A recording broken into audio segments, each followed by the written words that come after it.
Okay जी बच्चों, है is a paper in front of me, और वो जो पेपर है उसका नाम है मई जून 2024। हमारा ये वेरिएंट है 3-2 जो हमसे टेस्ट हुआ। वो वाला पेपर हमारे सामने। सिस्टम फार्म्स एस नहीं सॉरी, सोए माई फार्म समथिंग SF के नाम से ये पेपर है हमारे सामने। और उसके ऊपर एक सवाल है। पहले हम जरा सवाल को पढ़ते हैं और फिर will come back to the case study. जैसे कि मैं आपको हमेशा सिखाता रहता हूँ कि हमें करना ही होता है कि क्वेश्चंस पहले पढ़ लेने होते हैं और केस स्टडी उसके बाद में। उसका बेनिफिट हमें ये मिलता है कि जब हम केस स्टडी पढ़ रहे होते हैं तो हमें पता होता है कि एग्जैक्टली कहाँ से कौन सी चीज़ हमसे टेस्ट हो रही है। तो 8 नंबर का एक सवाल हमसे पूछा गया, analyse two advantages to to to to to to to to to बच्चों, मुझे लगता है मैंने कोई और केस स्टडी खोल लिया। क्वेश्चन किसी और का, 1 सेकंड होल्ड कीजिएगा। हम ये बात कर रहे थे कि पेपर हमारे सामने मई जून 2024 का और हमारा ही वेरिएंट है।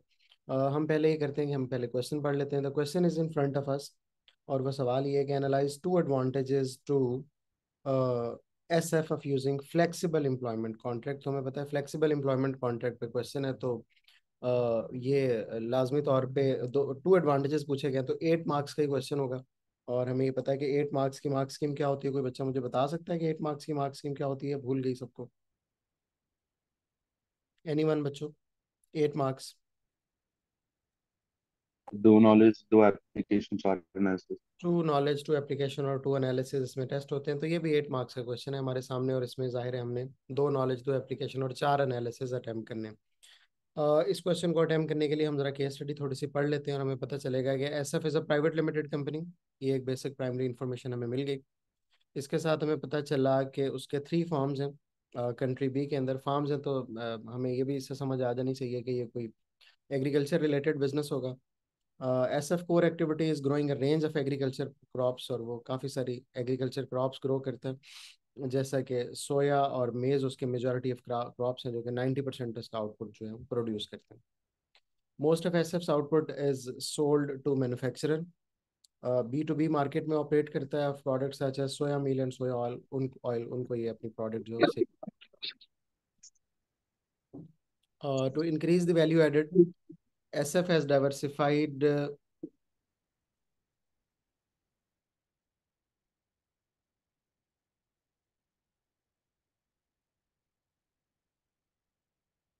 तो क्या जनाब हमारे पास इंफॉर्मेशन है कि to increase the value added SF is diversified into manufacturing soya based products including, ये कोई टोफू एंड सोया आइसक्रीम है। ये 2 प्रोडक्ट्स हैं जो वो जिसके तो उसने वैल्यू ऐड करने के लिए 2 प्रोडक्ट्स भी प्रोड्यूस करना शुरू की हुई हैं। ऐसे phones factory close into forms, और उसकी जो फैक्ट्री है वो अपने फॉर्म्स के करीब ही लोकेटेड है बहुत ज़्यादा, और ये ट्रांसपोर्टेशन कॉस्ट भी सेव हो जाएगी इस वजह से उसकी। SF sales of tofu has been successful since the launch 2010, से इसने लॉन्च किया उस वक्त से वो सक्सेसफुल है। और SF has developed branding and उसने अपनी ही ब्रांड बना रखी है, और वो सेल करता है इंडिपेंडेंट रिटेलर्स को, और नेशनल सुपरमार्केट्स में भी वो ये प्रोडक्ट जो है उसको बेचने की कोशिश करता है इन कंट्री भी। इस सारी सिचुएशन को बताने के बाद हमें फ्लेक्सिबल एम्प्लॉयमेंट कॉन्ट्रैक्ट्स के ऊपर एक paragraph given and that is, उसके पास हैं कोर वर्कर्स जो कि फुल टाइम जॉब करते हैं, परमानेंट कॉन्ट्रैक्ट्स हैं उनके। अब अगर हमें कोर वर्कर्स का और फ्लेक्सिबल कॉन्ट्रैक्ट्स का और परमानेंट का बहुत अच्छा नॉलेज होगा तो तभी हम इस क्वेश्चन को अटैम्प्ट कर सकेंगे, वरना शायद हमारे लिए थोड़ी डिफिकल्टी का लेवल बढ़ जाए।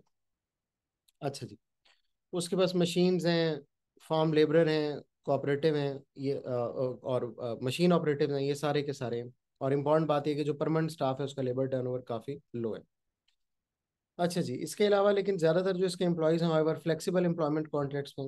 अब हमें फ्लेक्सिबल का नॉलेज होना चाहिए। ज़ीरो और कॉन्ट्रैक्ट हैं, पार्ट टाइम है, फ्लेक्सी टाइम है, सारे के सारे टेम्परेरी कॉन्ट्रैक्ट वाले हैं। We must have some knowledge about दोस्त, तभी हम इसका सवाल को अटेम्प्ट कर सकेंगे। अच्छा जी, इसमें क्या उसने बता भी दिया कि टेम्परेरी और जीरो आवर्स वाले जो हैं वो ज़्यादातर हैं, टेम्परेरी हैं जीरो आवर्स वाले। These employees are unskilled and receive limited training. अच्छा जी, हमें पता भी है हार्ड HRM वैसे भी पार्ट टाइम कॉन्ट्रैक्ट्स में फॉलो होती है, और उसमें बता भी दिया उसने कि ट्रेनिंग नहीं दी जाती उनको, और ज़्यादातर अनस्किल्ड भी हैं। अच्छा, all employees on flexible contracts are paid the same hourly wage rate, और सबको वो ऑर्ली वेज रेट पे करता है और सेम है।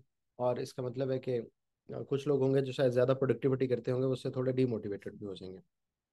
इस पर्सपेक्टिव में if you come towards the question, तो उसने हमसे सवाल पूछा है कि analyse two advantages to SF using flexible employment contract, कि वो अगर फ्लेक्सिबल एम्प्लॉयमेंट कॉन्ट्रैक्ट प्रोड्यूस करे तो उससे उसको क्या फ़ायदा हो सकता है। दो एडवांटेजेस हमने उसको बताने।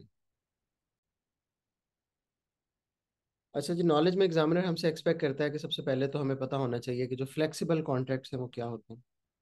और जब फ्लेक्सिबल कॉन्ट्रैक्ट्स का पता होना चाहिए तो फिर फ्लेक्सिबल कॉन्ट्रैक्ट्स के साथ जो एसोसिएटेड चीज़ें हैं उनका भी नॉलेज हमारे पास होना चाहिए। जैसे कि पार्ट टाइम, ये कौन से लोग होते हैं। ज़ाहिर है हम अपना नॉलेज ऐसे यूज़ करेंगे, अब लिखते हुए पार्ट टाइम को ऐसे यूज़ करेंगे कि बहुत ज़्यादा क्लैरिटी हो जाए इसके ऊपर। ज़ीरो आवर्स कौन से होते हैं, अगर हम उन्हें यूज़ करेंगे तो इस तरह से कि क्लैरिटी हो जाए उनकी बहुत ज़्यादा। टेम्परेरी कॉन्ट्रैक्ट्स कौन से होते हैं, या फ्लेक्सी टाइम कौन से होते हैं। ज़ाहिर है इसमें ऑनलाइन वाले तो आ नहीं सकते शायद, क्योंकि ये तो फार्मिंग का बिजनेस है। अगर कोई बच्चा लिखने की कोशिश करेगा तो थोड़ी डिफिकल्टी उसके लिए एग्जाम में बढ़ जाएगी। फिर इसमें गिग कॉन्ट्रैक्ट्स का लिख सकते हैं। हाँ, अगर डेली वेजेस पे कोई किसी को बुला के एक दिन का कॉन्ट्रैक्ट, या एक दिन की आपने उससे कोई एक्टिविटी परफॉर्म करानी है, और एग्रीकल्चर में ये क्वाइट कॉमन है कि वर्क प्रेशर के दिनों में आप ये कर ही सकते हैं, इतना कोई मुश्किल नहीं है। इसके अलावा बच्चों, नॉलेज में एग्जामिनर आपसे एक और बात एक्सपेक्ट कर रहा है, और वो ये कि बेनिफिट्स भी नॉलेज में, कि जितने भी कॉन्ट्रैक्ट्स हैं इनके दो जो बेनिफिट्स आपने लिखने हैं वो भी नॉलेज का पार्ट है।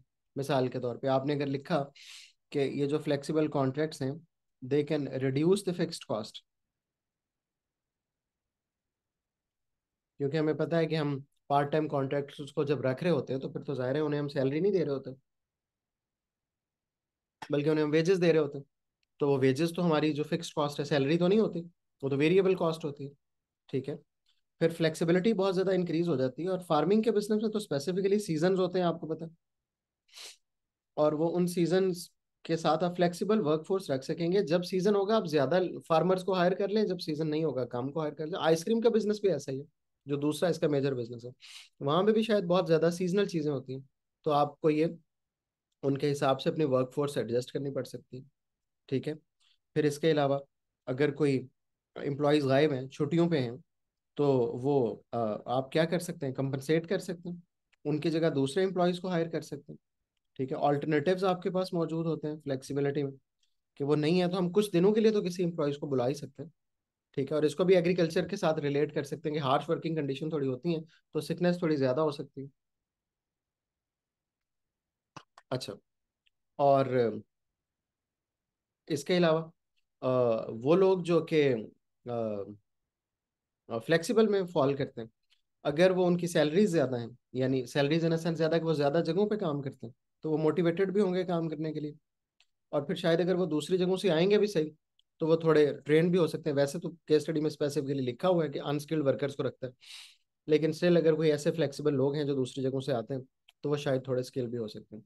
ये सारी की सारी चीज़ें, हमने कोई एडवांटेज लिखा और या हमने कोई डेफिनेशन दी, ये नॉलेज में फॉल करेंगे, इसके मार्क्स हमें नॉलेज से ही मिलेंगे। एप्लीकेशन, अभी हमने केस स्टडी पढ़ी, हमने बड़ी डिटेल के साथ देखा, बहुत सारी इंफॉर्मेशन गिवन है। प्राइवेट लिमिटेड कंपनी को यूज़ करें, थ्री फॉर्म्स को यूज़ करें, फुल टाइम वर्कर्स के साथ कंपैरिजन करने में फुल टाइम वर्कर्स को यूज़ कर दें, स्किल को करें, लैक ऑफ ट्रेनिंग को करें, आइसक्रीम को करें, सोयाबीन को करें, जो भी चीज़ें वो प्रोड्यूस कर रहे हैं उन सब को करें, तो वो एप्लीकेशन के हमें मार्क्स देंगे। और एप्लीकेशन के मार्क्स कितने बच्चों हमारे पास, कितने मार्क्स होते हैं बच्चों एप्लीकेशन के। सर दो।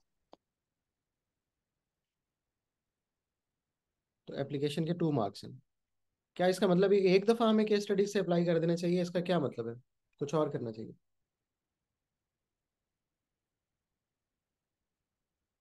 हम्म, शाबाश, हमें रिपीटेडली यूज करना चाहिए। हमें अपने केस स्टडी के कॉन्सेप्ट को, उसके फ्रेमवर्क को बार बार यूज करना चाहिए। उसके बाद हम आते हैं एनालिसिस की तरफ। ये एनालिसिस के कितने मार्क्स हैं बच्चों। 4। 4 मार्क्स हैं। और ये एनालिसिस के मार्क्स हम कैसे अचीव करते हैं, कुछ चीजें हम सीख लेते हैं। 2 चीजें मैं आपको सिखाता हूँ। आईसी, आईसी, इस आईसी से मुराद है आइडेंटिफाई। एनालिसिस करने में जो आपने स्टेटमेंट दी, मिसाल के तौर पे आपने कहा जी कॉस्ट कम हो जाएगी, तो सबसे पहले आपने आइडेंटिफाई करना है कि वो कॉस्ट क्यों कम हो जाएगी। ठीक है, जिसको मैं 2 Ws के नाम से भी क्लास में आपको सिखाता रहता हूँ, वाई एंड व्हाट। ठीक है, आइडेंटिफाई करना है, सॉरी, कि कॉस्ट कम होगी, और फिर उसका कॉस्ट बताना है, दूसरी इंपॉर्टेंट चीज। तो ये दो पहले आईसीज हैं। इसमें हमने क्या करना है, आइडेंटिफाई करना है, अच्छा जी कॉस्ट कम होगी, और फिर उसका रीजन बताना है, कॉज बताना है क्यों कम होगी। जैसा कि हमने कहा कि हम कह रहे हैं कि हमारी फिक्स्ड कॉस्ट कम हो जाएगी, तो उसकी वजह ये है कि जो हमने लेबर रखी है वो तो वेरिएबल वेजेस पे है, सारी की सारी वेरिएबल कॉस्ट पे है। वेजेस तो फिक्स्ड कॉस्ट नहीं होती, सैलरी तो आप उन्हें दे नहीं रहे, और मेजोरिटी ऑफ दी वर्कर उसके क्या है, वेरिएबल कॉस्ट में, जिसकी वजह से उसकी कॉस्ट कम हो जाएगी। इसी तरह अगर आपने कहा कि फ्लेक्सिबिलिटी इंक्रीज हो जाएगी, ये आपने आइडेंटिफाई कर लिया, उसका कॉज आपने बताया, इसकी वजह ये है कि वो फ्लेक्सिबल वर्कर्स हैं सारे, फुल टाइम कॉन्ट्रैक्ट पे तो कहीं भी काम नहीं कर रहे, तो जब आपको जरूरत होगी आप उन्हें बुलाएंगे और अगर वो अवेलेबल होंगे तो वो आ जाएंगे, तो आपकी फ्लेक्सिबिलिटी बढ़ गई। आपको सारा साल उनके पैसे नहीं देने, बल्कि at the team need of time जब ज्यादा वर्कर्स की जरूरत है तो आपने ज्यादा को रख लेना, ये आपने कॉज आइडेंटिफाई कर लिया। ठीक है। अच्छा जी।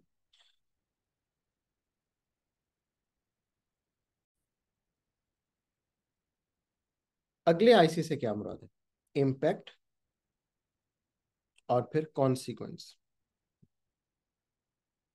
अब फिक्स्ड कॉस्ट कम होगी और आइडेंटिफाई कर लिया और कॉस्ट भी बता दिया कि फिक्स्ड कॉस्ट के कम होने की वजह ये हो सकती है, फिर हमने क्या करना है, इम्पैक्ट बताना है कि उससे बिजनेस पे असर क्या पड़ेगा। अच्छा ठीक है, कॉस्ट ऑफ प्रोडक्शन कम हो जाएगी, कॉस्ट ऑफ प्रोडक्शन से कम होने से क्या होगा, फिर कॉन्सिक्वेंस है जो पॉजिटिव और नेगेटिव दोनों हो सकते हैं ना, पॉजिटिवली भी हो सकते हैं। अच्छा, अब कॉस्ट कम होने से क्या हुआ, ऑपरेशन कॉस्ट कम हुई, operation cost cost of production कम हुई, उसकी वजह से कॉन्सिक्वेंस क्या मिला, कंपैरेटिव एडवांटेज मिल जाएगा। कंपैरेटिव एडवांटेज मिल जाएगा तो आप कंपेटिटर से ज्यादा सेल्स कर सकेंगे, ये कॉन्सिक्वेंसेज हैं। तो दो आईसीज पे आपने काम करना है, पहले आपने आइडेंटिफाई और कॉज बताना है, और फिर उसके बाद आपने इम्पैक्ट और कॉन्सिक्वेंसेज बताने हैं। ये एक पैराग्राफ आपका एक एनालिसिस का बनेगा।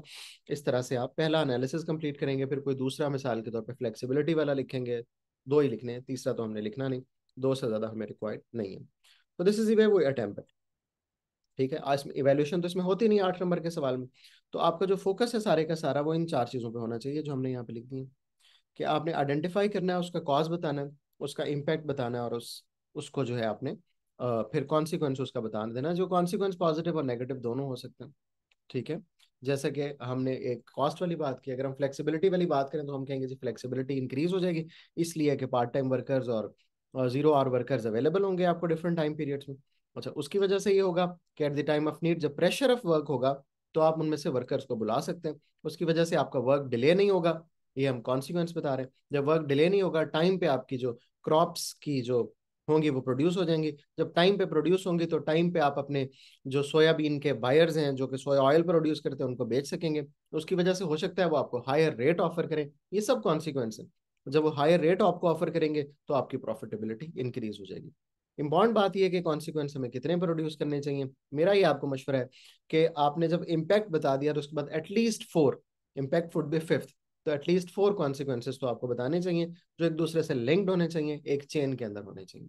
तो this is how we attempt an 8 marks question, और ये हमारे पेपर का सवाल जो कि मई जून में हमसे टेस्ट हुआ उसी का एक सवाल है।